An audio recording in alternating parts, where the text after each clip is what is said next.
Off the bench with Jacob Hester and Matt Flynn. Let's go, baby, let's go! From a championship backfield to your morning drive. Hands to Hester, and Hester, yep, got it, 5 out of 5! You're locked in to Off the Bench. Flynn is back to throw from the end zone. Boom! Live from the Raising Cane studio, here's Jacob Hester and Matt Flynn.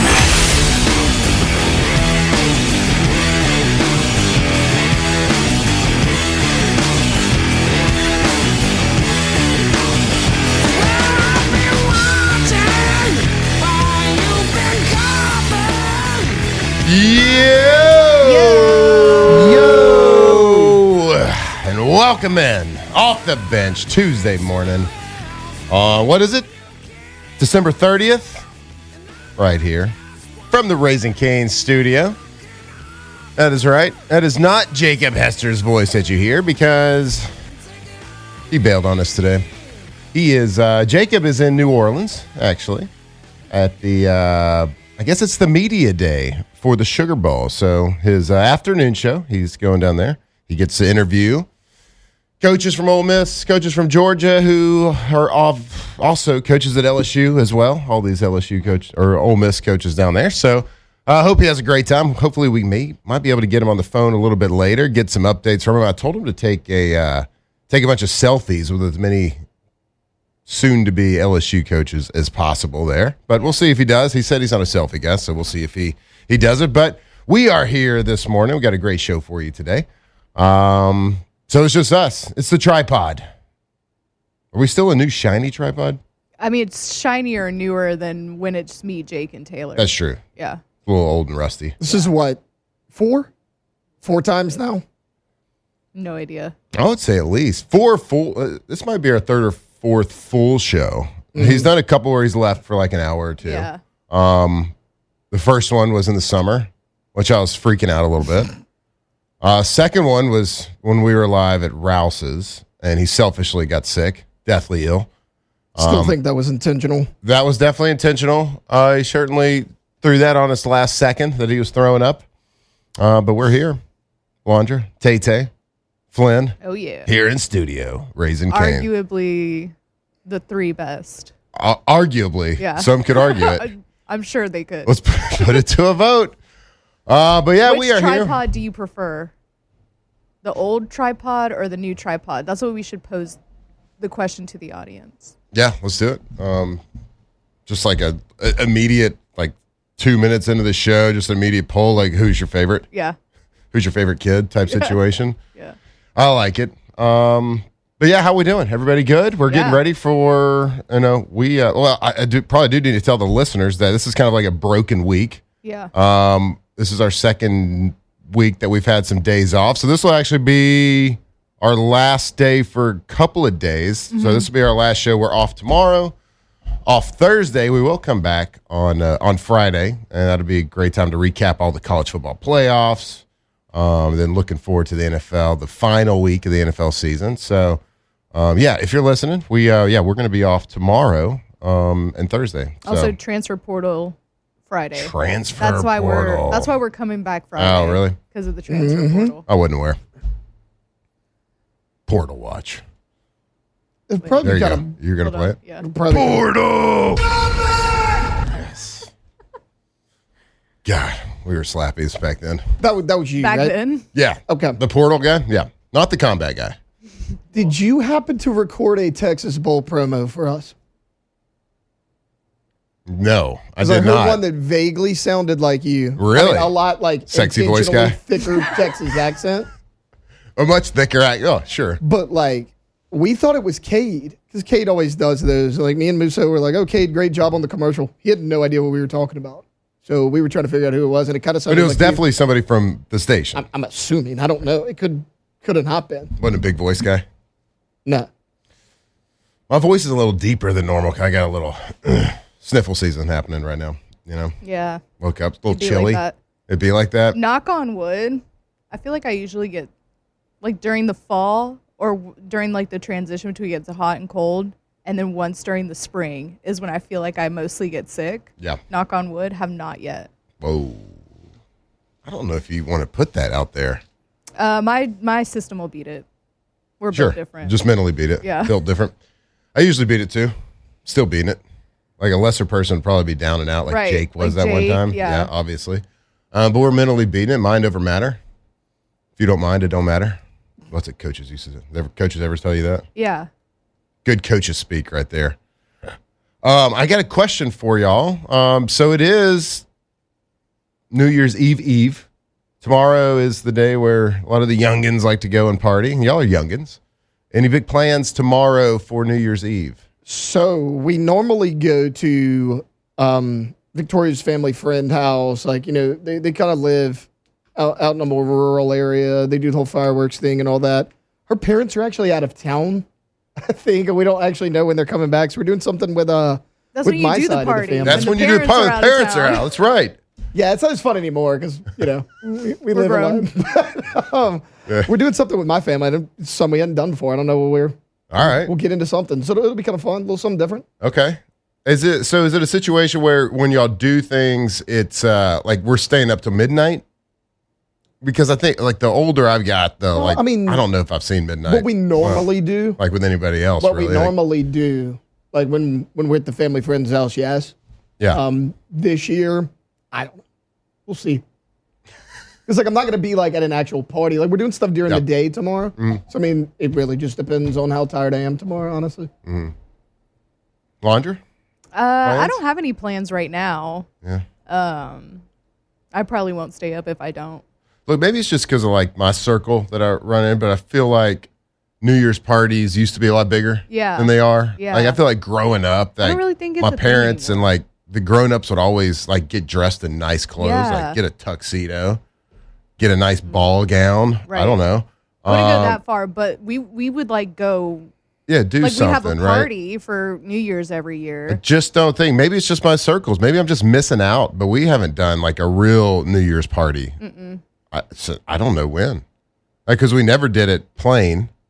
That would have been my younger days where you would go out and stay up late and party. Yeah. Like because we have a game the next day usually. In college, we would always have a game.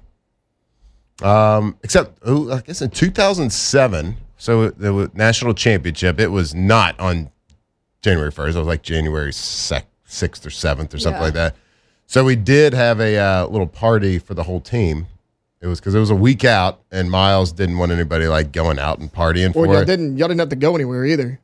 We The didn't game was in New Orleans. Well, the so game you was were- in New you were good. Orleans. That's right. But we were in Baton Rouge for New Year's Eve. So they threw a party in the, I guess it was the West Club, the West Stadium Club. So they threw a party for all of us, had a band. They're like, all right, we're all going to get together so we can watch y'all. Nobody's leaving to go out. There's still a week before. And like, look, you're talking to like 22, 20. I mean, you're talking to like, I guess, young men at that point, telling them not to go out, which is fine. Great. Awesome. But it was a lot of people sneaking in some booze for sure. Oh, duh. There was like a lot of flasks, A lot of MD. a lot of inside coat pockets Yeah. full. But yeah, it's just, I feel like I haven't really seen the ball drop and do the whole countdown in a long time. Now I'll stay up till like almost midnight every night anyway. So like, Yeah. I guess I'm like, oh, it's midnight. That's cool. Yeah. Next year. I wish I had the want to go to New York to watch the ball drop. You know how they do Yep. like the big thing? Oh, no. But there's just way too many people there. Oh, that looks like the most miserable time in the world. The worst time ever. They get Like if I there- could be up on the stage with Andy Cohen and Anderson Cooper, I would totally. Can you imagine? Have That'd be y'all seen so how fun. early they line up? Like she's Yeah. talking about, like if you Yeah. get right by the gate, they get there at like 6 a.m. and they are there till midnight. Yep. That seems and they awful. can't leave. You can't leave. You can't leave. Right, you'll lose they your heard spot. you in. You can't leave. So like go read stories about people. So I had a teammate that knew some people that went, and he read stories. He did a lot of study on it, okay? But like go read stories on it. You got it. There's grown people, like not super old people, like not for like that are sitting there and they'll wear diapers to this thing because they cannot leave to go to the bathroom. That's wild. They will wear a diaper to sit in Times Square No. to see a ball drop being smashed up against a million people. I can see Right. it pretty good on my TV. It sounds Good. like the worst experience Yeah, of my life. That sounds terrible. That is my nightmare. No, like I just want to be on TV with Andy Cohen and Anderson Cooper. Well, you want to be in the comfort. Yeah, I want them. Yeah. I want to be taking shots with them. Yep. You know how they just do that? Mm-hmm. Do you remember when Gronk spiked Steve Harvey's head? Lego the head? Lego. Yep. The Lego. That was the best. Yeah. Steve Harvey was like genuinely upset. He was dude. very Like, upset. he loved the Gronk Lego was head. dressed up like, I think, an old school football player. Yeah. Like with a leather helmet. What an idiot. Gronk's the best. Yeah. A beautiful idiot. Yeah. You know what was funny? Because I was stopped for a cup of coffee in New England. I was there for a couple of weeks. And he's exactly what you would think, Yeah. Gronk. But to learn that offense, like he knew that offense, so you could tell like he was actually pretty smart. He actually had good memory, good recall, understood I feel like system. He's just like an idiot, like personality wise, Yeah. like hanging out wise. I feel like anybody that plays football is smart.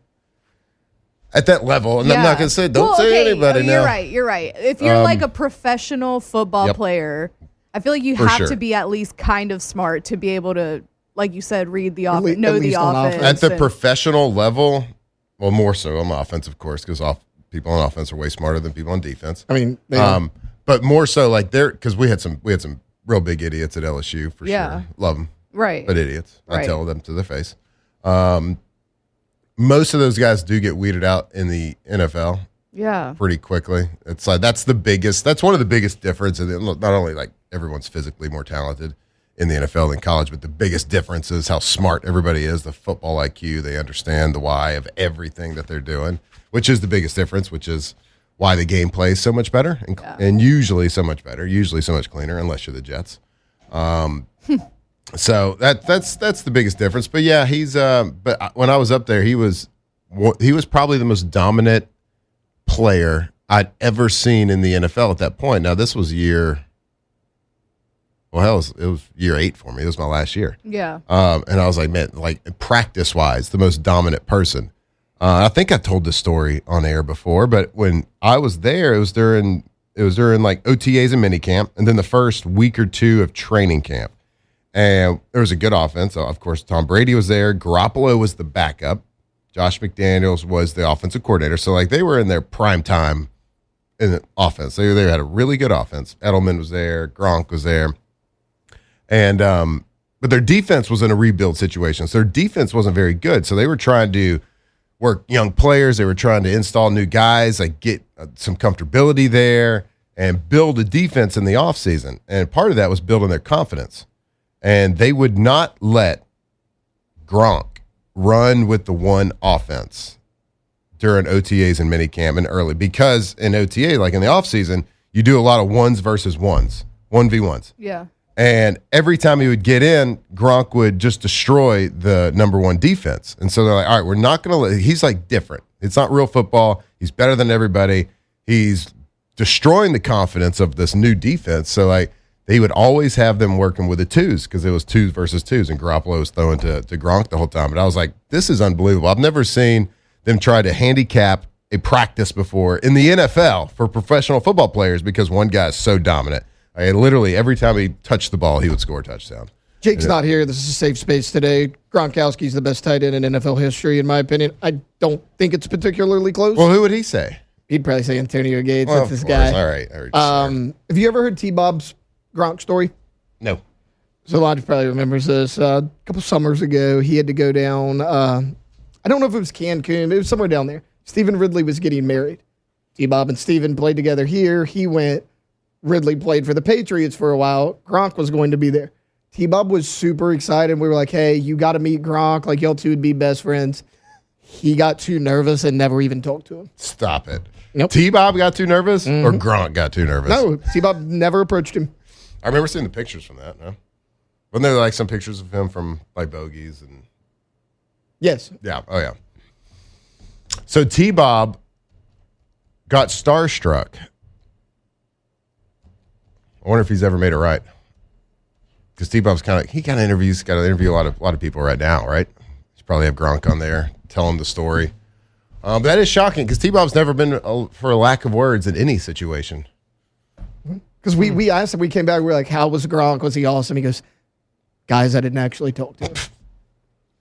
Couldn't figure out the icebreaker with Gronk. Couldn't do it. He Hey, you want to take a shot? Like Yeah, that's what yeah, I like. that's it. Hey, you want a drink? yeah. Come on. Hey, how about a fist pump? Right. You want to twerk? Something. You want to? It was funny. Every time, like in practice, he would score a touchdown. He would spike the ball in practice, Yeah. and he would like do some crazy dance. But then every time he would do something vulgar, some sort of vulgar sign or full out dance. Yeah. In his crotchal region. Every time. What a guy. What a guy. And it was fantastic. One of a kind. What a beaut he was. All right. We'll get into more New Year's talk throughout the show. We got a lot to get to in the show. We got some portal news. We got, of course, the portal opening up this Friday. We got a lot to break down. We're going to go over all the college football playoff matchups over the next couple of days. The Saints still rolling. Tyler Shuck, possible rookie of the year. We'll see. I don't know. We got a lot to get to.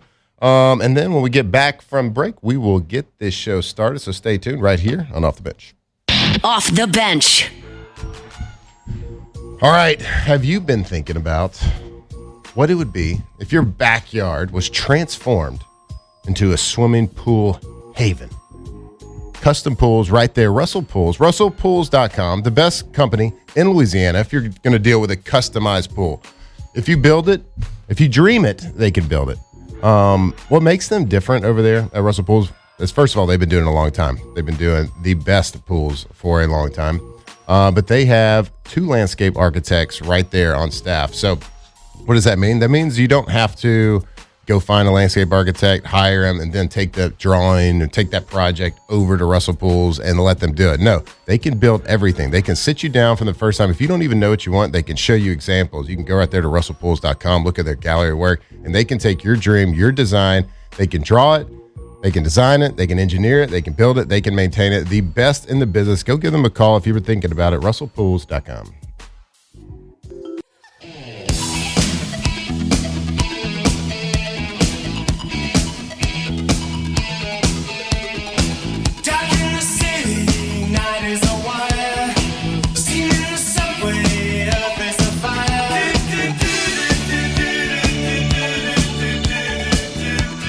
Tigers turn talkers. This is Off the Bench.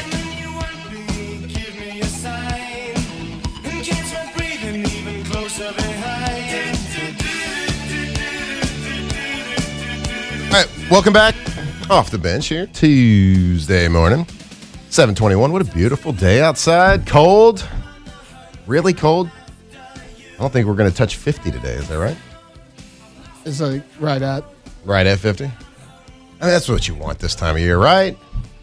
How did y'all enjoy it? Like, I hate a hot Christmas, and that's what we got.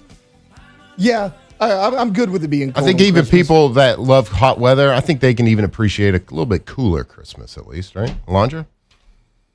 Yeah, I guess. I can? don't have like a really strong opinion on it. I Yeah. don't like the cold, so I'd prefer it to be warm, Yep. but I don't. Yeah, it'd be cool if it was cooler on Christmas because then you could wear a sweater. We went to Florida near the beach. It was nice last week. We were able to walk out to the beach at least, and it was cold in the ocean. But we do one of our traditions that we do is a little Christmas cold plunge. So we were able to actually do cold plunges in the ocean, which was fantastic. It was beautiful. Like the kids did it too. The kids did do it. That's awesome. Not my youngest. She Yeah. got her like up to her calves, Yeah. which was pretty good. She's 5, but my 10-year-old and my 8-year-old, so Huck and Suzette, they conquered. That's They brave. conquered some fears. Yeah. They got out there. It was fun to like watch them like pump themselves up, psych themselves up, and be like, "All right, let's do this." Like count down 3, 2, 1.5. All right, I'm not ready. All right, 3, 2. They did it. That's so funny. And they did it, and everyone felt great. You know, cold plunges got a lot of health benefits out there for you. Yep. The votes are in, by the way, on our poll. Kind of a blowout. It wasn't even close, really, if you think about it. 80%. 80% said the new tripod, a little bit better than the old tripod. Ooh. So Jake's gonna be mad. I don't know if they're just trying to make us happy because it's in the chat and we're the only ones watching it. But yeah, 80% to 20%. It really wasn't even close. Not a big deal. All right. You ready to talk some actual football? Yeah. Sure. Let's get this thing started. It's time to get glowing, courtesy of GoFlow IV Spa, where hydration, vitamins, and a summer-ready glow are always on tap. Now, for starters. All right, go visit GoFlow IV, GoFlowIVSpa.com, right there, Jefferson Highway, near Bocage. Look, if you've been hearing us talk about it for a long time, that's for good reason. Like, IV therapy works immediately. It works fast. It makes you feel better right on spot. So you're going to walk in, if you're feeling tired, low energy, a little dehydrated, maybe you got the sniffles, but you're going to walk out immediately feeling better. That day you're going to feel better. It's just going to get better and better. They got the Myers cocktails over there that has all the vitamins and boost your immune system. If you got an upset stomach, they can fix that. If you're sore from a big workout, if you get a New Year's resolution and you want to work out more and you're really sore, you can go get some anti-inflams thrown in there.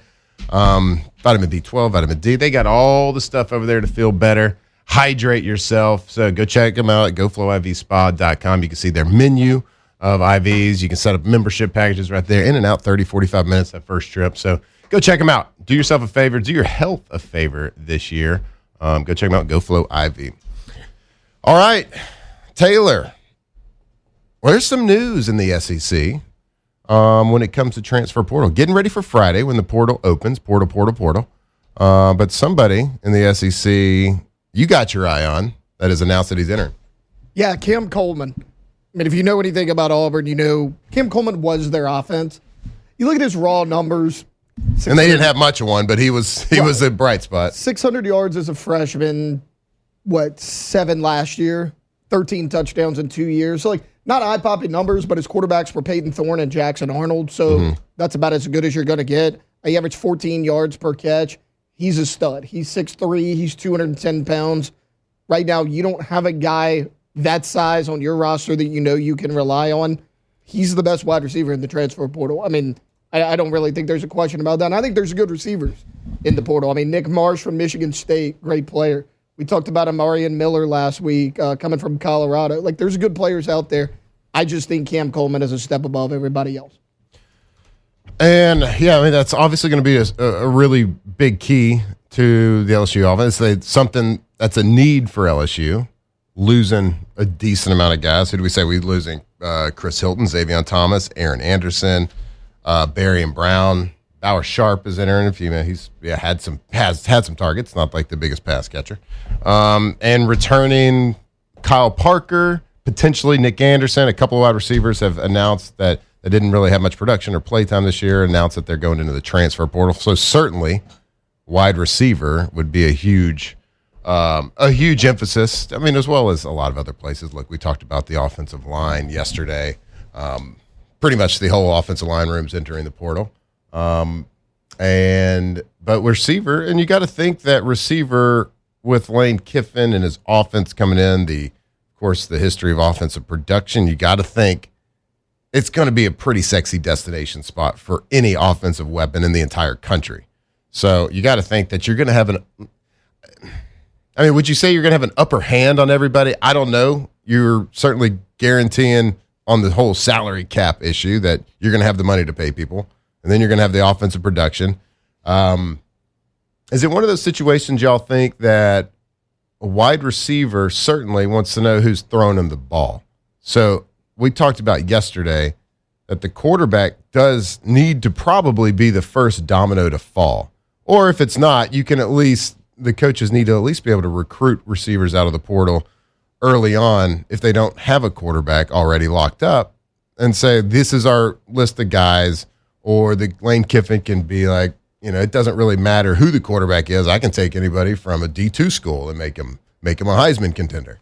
But I do think it's going to be a key component, figuring out who your quarterback's going to be, and a component that, look, we might not get an answer to for a little while, especially depending on what happens in this Ole Miss Georgia game. If Trinidad Chambliss truly does get that extra year of eligibility, it might not be something we know for a little while on if he's going to be coming to LSU.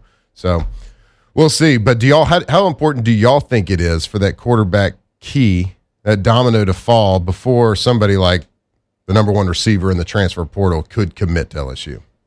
I think it's got to be first.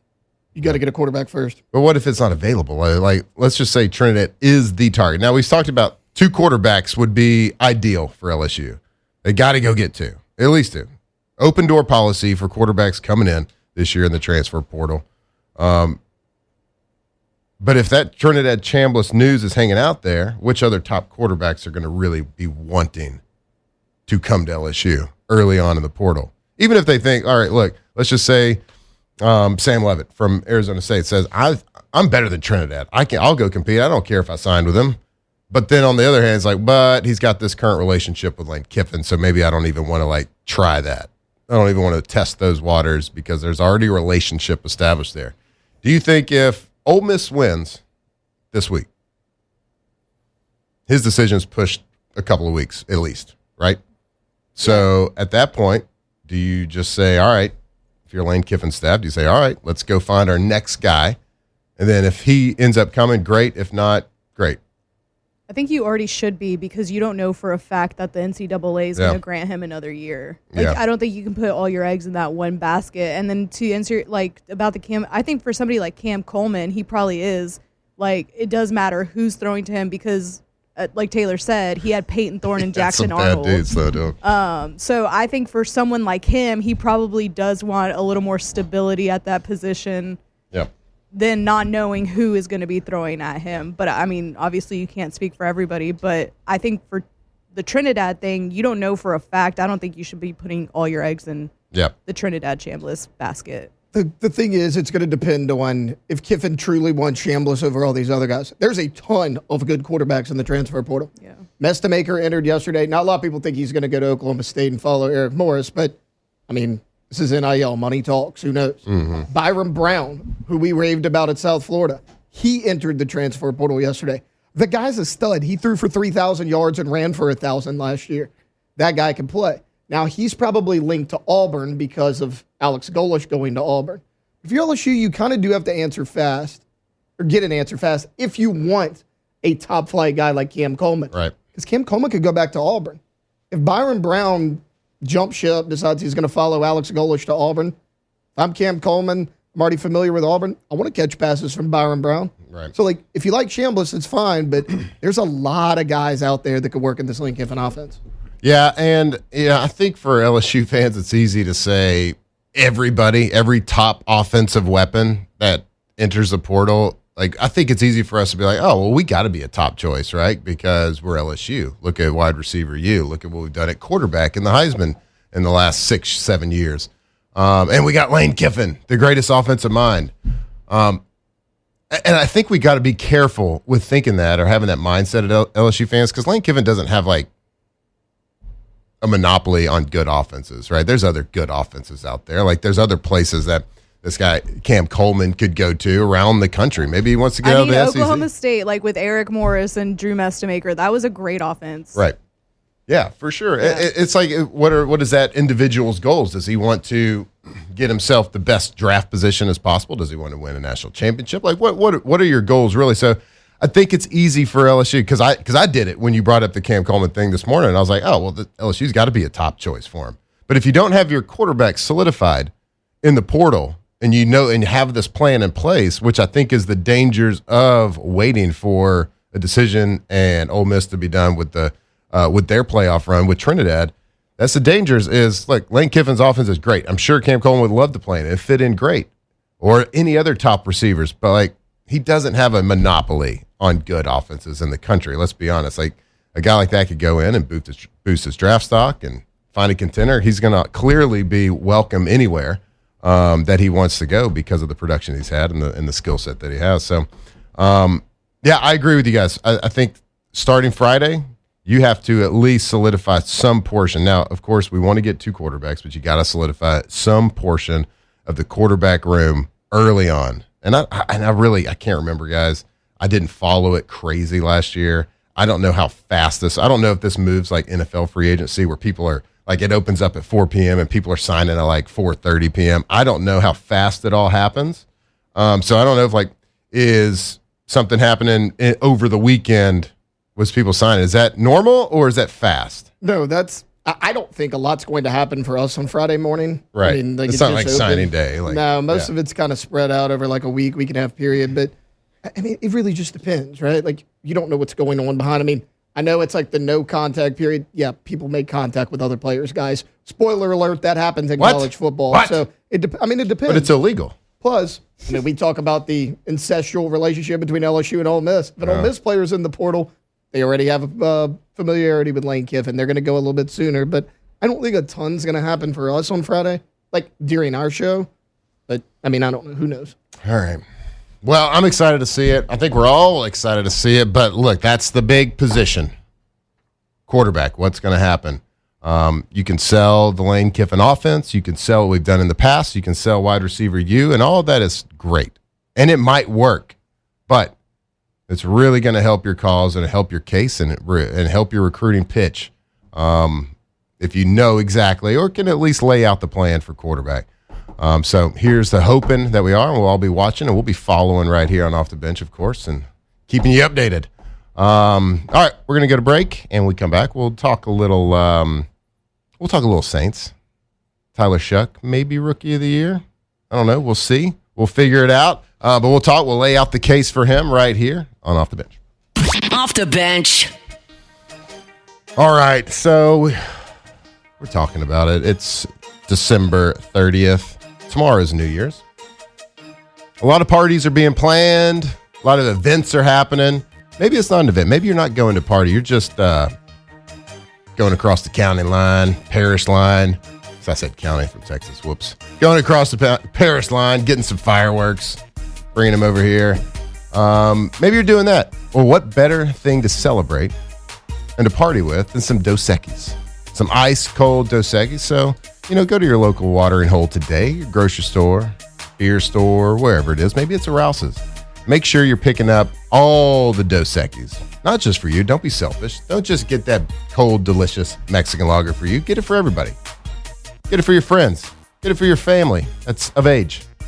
Make sure you're icing it down, getting it cold. Celebrate. Ring in the new year with that ice-cold beer from Dos Equis. Go for Dos.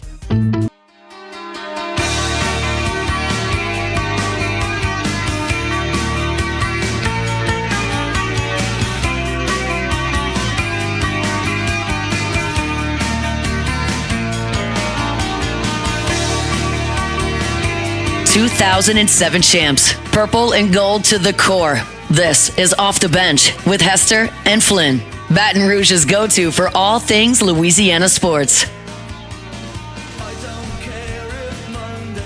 All right, welcome back here Off the Bench, Tuesday morning. Alondra, I just took mine off because it's a little hot in here. Got the heater blowing right on this chair. So I took my vest off. But yes, I wanted to. I didn't get a chance to yesterday because, Jake. Yeah. Oh, you guys are the worst. I wanted to welcome you into the family. Yeah. The Vest family. I know. You had one. Yes. Are you excited? I'm very excited. I'm super into it. Yeah, obviously. I really, really liked it. Mm-hmm. I wore it for the first time yesterday. My grandma got me a vest for Christmas. Yeah, a real puffy one too. It was puffy. It was like a Lulu. It was a Lulu one. Yeah. So it was very well made. Yes. And it was cold high class. yesterday. Yeah, it was nice. And I was wearing it yesterday with like a black hoodie. Yep. And some leggings. Yep. And I thought I looked cool. Dude. It was the white vest. It looked legit. Yeah. Yeah, you look for real. Yeah. Like for real. It did get warm in it though. Turning heads. Yes. All over town. But I went to go see our guy, Dr. Tom. Yep. And I walk over there because it's literally like a door Shout out Tom over. Rathman. Yeah, shout out to Dr. Tom Rathman. It's literally like a door over, so I walk over there. So I put my little vest on. Yep. And I walked over there. I was so warm. Yep. Your core. My core is just so warm. Could not be warmer. It was awesome. Arms are free. Yeah. Like, how great is it to have just an extra set of pockets too? Yes. Like, it's the best, especially if you find a vest got a little inside pocket too. Watch out, world. And it has, you can attach a hoodie to it. Stop it. Ooh. Now you're just showing off. That's I cool. know. You're just showing off a little bit now. I know. I don't have one like that. I'm really excited about the vest. So I got to say, I think it's easy for people that aren't in the vest family to hate on vests. Right. Because they're so sweet. Like, if you don't have it, you want to make Like, fun I of wanna people. look Like, that you want to cool. bring people down to your level if you Yeah. don't have the vest. But like, once you taste that sweetness, like, there's no going back. No. The vest life is a good life. Mm-hmm. And damn you, Louisiana, for being so hot most of the year. I can't wear my vest. So it's I kind of like, almost put it on again this morning. well, why not? I was like, I can't That's the vest thing. 2 days in a row. It's like, oh, you kidding? They're going to be like, oh, she really wants to wear this new vest. That's why you get at least 2 vests, so you can rotate them every other day. I need to get a black one. Yeah, all the colors. Colors of the rainbow. Well, welcome. Thank you. Thank you. It's good to have you. Good. The tripod now. This is the vest tripod. Maybe it's not the new tripod anymore. Maybe this is a vest tripod. Vest tripod, because we all wear vests. Jake won't do it because he's a doesn't. little hard-headed. Yeah. Jake would rock a vest too. He really would. He'd be a great vest guy. Yeah. He's just not going to do it mentally because I think he's just some mental hurdles that he's got to jump over personally. Yeah. He's got to work on that himself. We can't. There's only so much you can push somebody. It's like a teenager. You Like can't you push them want not to do something something, they're going to for do that someone. thing. Yeah. Exactly. Yeah. You can't give him the idea. He's going to come up to. One day someone's going to give him a vest for Christmas, hopefully, and he's going to should've wear got it, him that. and he's going to be like, "Guys, y'all never going to believe this. Vests are cool." I know. But you can't. You can lead him to water, but you can't make him drink. Anyway, I was excited. So it's Yeah. fantastic. Thank you. Puffier than any of my vests, so It's I'm pretty kind of a little bit puffy. jealous, Yeah. actually. Yeah. I can't wait to wear it in New York. You know who I think's probably a vest guy? Who? Tyler Shook. Tyler Shuck. Yeah. He is. Definitely a vest guy. Have you seen it? No, but I mean, Do we think we can pull up a picture of Tyler Shuck In a vest? Let's see. He's got to be a vest He has guy. similar hair to me, and I'm a big vest guy, so I'm just Yep. going to say he's a vest guy too. Well, Tyler Shuck, look out, world. Look out, Rookie of the Year award. Tyler Shuck jumps from plus 1,600 odds to now be atop the list at minus 120 to win Offensive Rookie of the Year. Hey now. Hey, now. That's right. Taylor, I think you put it in here. He would be the first. No, it's the first since Alvin Kamara since Alvin in Kamara, 2017. That's right. Yeah. For the Saints that would win that award, which is, pretty, 32 teams. It's happened, I guess, 8 seasons ago. Yeah. Pretty good. So That Yeah. means they got a pretty good hold on that award at that point. But yeah, Tyler Shuck playing fantastic. And I'm actually getting some chatter here in the Bayou Ford chat right here on YouTube, asking, is Tyler Shuck the real deal, or is he just taking advantage of bad teams? Now, I brought up this point yesterday, not from like a Tyler Shuck standpoint, from a team standpoint, right? Like everybody's, pump the brakes a little bit, like on the team right now. Awesome. They're doing exactly what you should do against bad teams. You should win against bad teams. Now, of course, the Saints have been a bad team for most of the year, but they're finding ways to win. And I can tell you from the gameplay that Tyler Shuck is doing right now, how he is playing, yeah, absolutely, it's the real deal. Of course, you're taking advantage from a team standpoint and winning against bad teams, but the way that he's playing in big moments, being opportunistic when the game is on the line, making the play when it has to be made, throwing the ball down the field, the ball placement, the timing, the playmaking ability, like it's been really, really good. And it's not just because they're bad teams. Well, of course, bad teams present you opportunities, but it's still the NFL. They're still good players. They're still good defenses. They're just not good compared to some of the other NFL teams. So there's still tight windows you got to throw. You still have to make the reads. You still have to make the plays, especially with the game on the line. And so absolutely, Tyler Shuck is 100% the real deal. Now, I say that now because it's been game after game after game, and he's improved. Everybody can have a good game. Everybody can have a couple of good games, string them together. You just don't really know what's going to happen over the longevity of a career. And we still don't. The jury is still out, but he has certainly shown you enough to feel comfortable not taking an early quarterback this year. And to certainly comfortable enough to build around that. And I think that is starting to show. He's minus 120 to be Offensive Rookie of the Year. Now, granted, this ain't last year Rookie of the Year competition, where no one's going to compare, if Tyler Shuck ends up winning it, compare his season to Jaden Daniels' season a year ago. But for what he's done, for the team that he's taken and now won 4 games in a row, pretty darn good. I like what you said yesterday, and you kind of reiterated it right there, where you were like, he is elevating the play of everybody else. Like Juwan Johnson wasn't making the catches that he was. Even like Chris Olave, I've been his biggest critic. If he can stay consistent, then I will eat crow on it. But if I need to see it like consistently.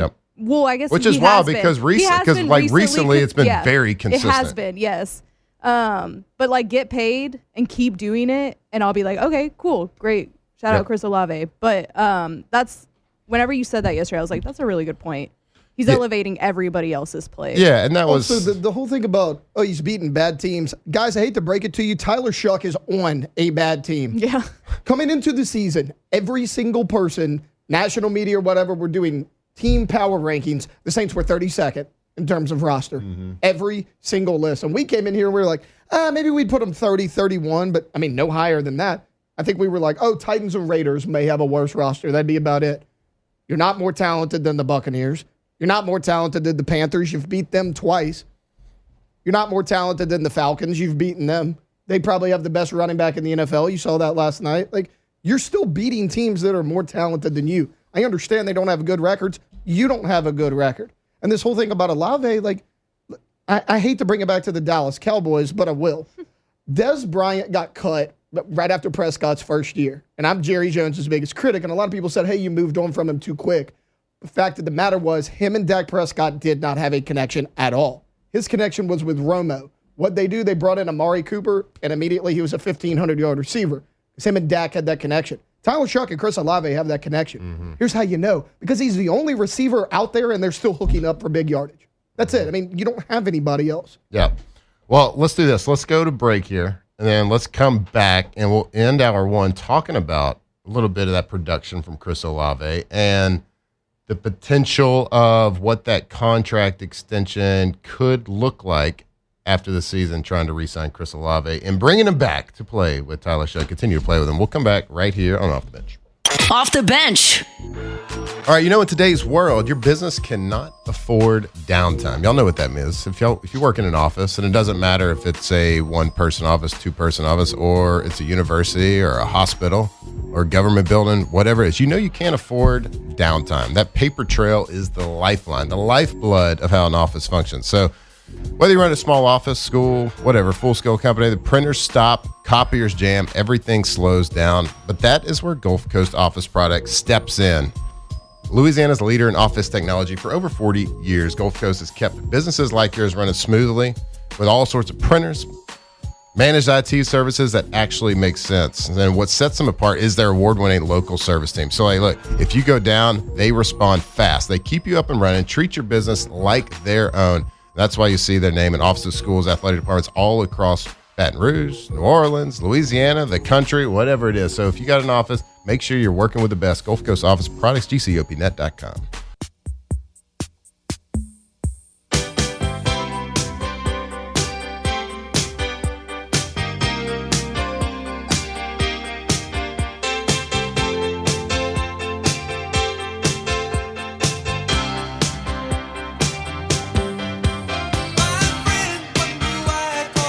Locked in on LSU football 24/7.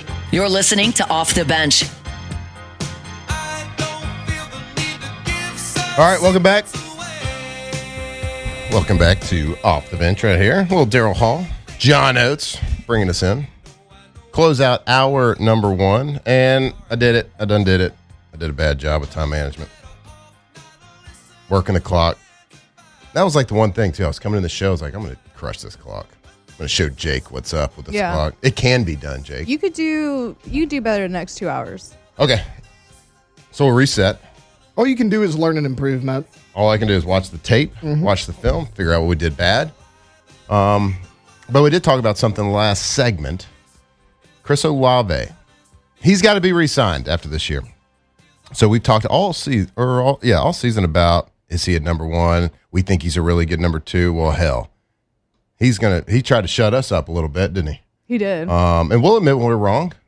And I don't think it was an unpopular opinion that we had. Like, we thought that he's a really good number two. I don't think he's this dominant force.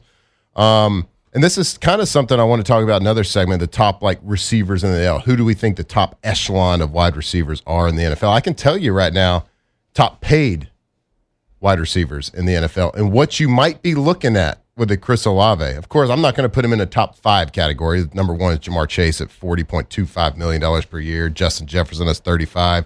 CeeDee Lamb making $34 million. DK Metcalf making $33. Garrett Wilson making $32.5. Those are the top 5. I'm going to look at this 10, 9, 8 region, which is what I'm sure, with this production level at least, Chris Olave's agent's going to probably trying to go after, because I believe Olave is, 6th or 7th in the NFL right now in yards? Mm-hmm. And Taylor, tell that stat that you had shared with me earlier. Yeah, I saw it yesterday. It blew my mind. If he gets one touchdown this upcoming weekend, he'll be the first receiver in Saints history to have 100 catches, 1,000 yards, and double-digit touchdowns in the same season. Nobody's done it. That is shocking, right? Especially with a offense production like they had in the Drew Brees era. Like having that, and like we've kind of poo-pooed on Chris Olave a lot this year about making plays when he not making plays when he needed to, when the team needed to. But look, let's look at this. Number 7, 8, 9, and 10 paid wide receiver in the league. Amon-Ra St. Brown, Tyreek Hill, Brandon Ayuk, Terry McLaurin, all getting $30 million a year. And Terry ain't even doing anything. Yeah, that's what I'm saying. So that's what you're looking at, probably. Look at Terry without resign. Like I think earlier in the year we were like, is he going to get 12, 15? That'd be great. But like, look, his production, I'm sure his agent's going to be going after that 30 mark. So just prep yourself on that. All right, that's the end of hour number 1. Hour number 2, coming back, talk more Saints and LSU right here and Off the Bench. Off the Bench. All right, you know what's really cool? Being the leader in whatever you do, whatever it is. And that's Marucci Bat Company. Marucci Sports. They are Major League Baseball #1 bat. #1 wood bat. And you know where every single wood bat is made? Y'all know? Right here. Right here in Baton Rouge. Baton Rouge, Louisiana. Homegrown right here, man. When I was early on in my LSU career, sitting there in Jack Marucci's office, checking out like the handmade bone rub bats from back in the day that he used to make. And who would have thought it turned into what it is now? And right now, you can go check out the Marucci campus tours. Every wood bat that's made is handcrafted right here in Baton Rouge, started in Baton Rouge, and you can go there and you can look at all that. You can take a tour of their whole facility, see everything that they have to offer. Go check them out, maruccisports.com/campus-tour.